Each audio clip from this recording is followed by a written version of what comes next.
when Kobe died, there was this whole thing that was surfacing about how Kobe at some point made some kind of metaphorical transaction that he would be willing to die young if he could accomplish everything he wants to in his career, kind of thing. And then he dies young.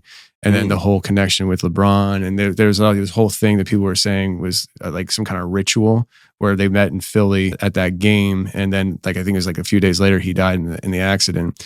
And you can look at all that kind of stuff and say, maybe it's hearsay. I don't know if there's any people that are athletes who implicitly say, I sold my soul to Satan to get to the NBA, you know?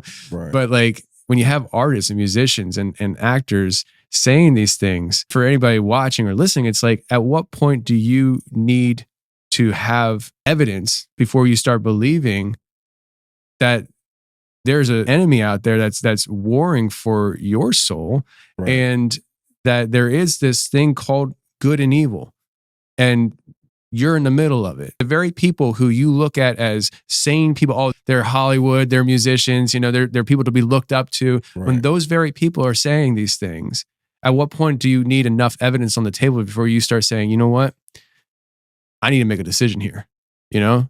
And I feel like that's why I mentioned about how I feel like we're approaching like this finish line, because it just feels like my enemy is taking the mask off and saying, yeah, this is me, you know, and try to entice people just with rawness.